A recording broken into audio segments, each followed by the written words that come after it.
لیکن بعض چیزیں ایسی ہیں کہ جن کی طرف ہماری توجہ ہی نہیں ہے، اس کو ہم ناجائز اور حرام سمجھتے ہی نہیں، اور اس میں اچھے خاصے دیندار، نماز پڑھنے والے، تہجد گزار، صف اول کے پابند وہ لوگ بھی داخل ہیں کہ اس پہلو کی طرف ان کی نگاہ ہی نہیں جاتی کہ ہم کس طرح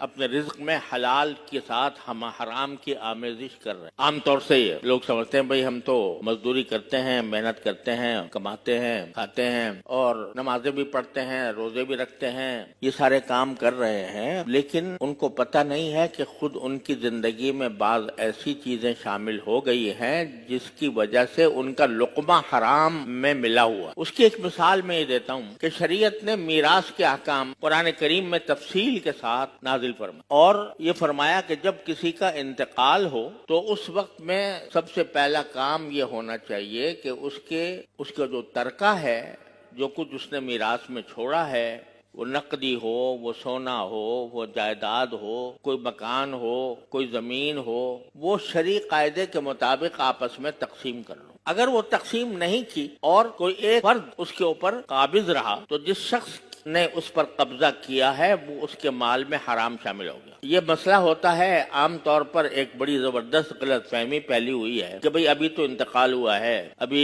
ایک دم سے ہم حصے بکھرے کرنا شروع کر دیں، بٹوارہ کرنے لگیں، یہ ہمیں اچھا نہیں لگتا کہ ابھی تو دنیا سے جانے والے کا کفن بھی میلا نہیں ہوا اور ابھی ہم اس کی جائیداد کا بٹوارہ شروع کر دیں۔ اس کو بہت برا سمجھا جاتا، معیوب سمجھا جاتا۔ حالانکہ شریعت کا حکم یہ ہے کہ جلد از جلد اس کی میراث کو تقسیم کرو، جس کا جو حصہ بنتا ہے اس کو وہ حصہ دو۔ اب مرتے ہی، انتقال ہوتے ہی اس کے تمام املاک وہ اس کے وارثوں کا حق، اب اس کی ملکیت نہیں رہی، وارث اس کے مالک۔ اب اگر اس ترکے کو کوئی شخص دوسرے وارثوں کی اجازت کے بغیر استعمال کرتا ہے وہ حرام کرتا ہے۔ میں آپ کو مثال دیتا ہوں کہ جب ہمارے حضرت والد ماجد بانی دارالعلوم حضرت مولانا مفتی عمر شفیع صاحب رحمۃ اللہ علیہ کی وفات، تو میرے شیخ حضرت ڈاکٹر عبدالحی صاحب عارفی قدس اللہ تعالیٰ سرہ وہ تشریف لائے اسی دن جس دن وفات، اور جس دن تجہیز و تکفین ہو چکی تھی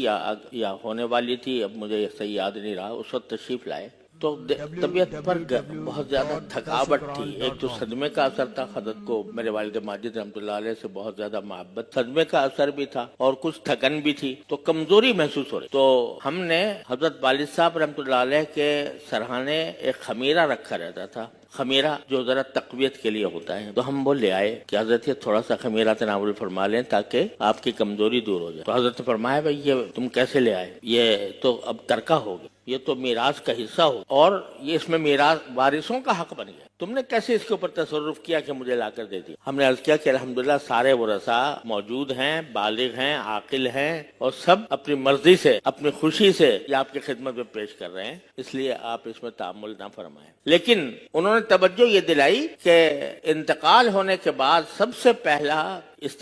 پہلی فکر یہ ہونی چاہیے کہ جو اس کا ترکہ ہے اس ترکے میں کوئی غیر وارث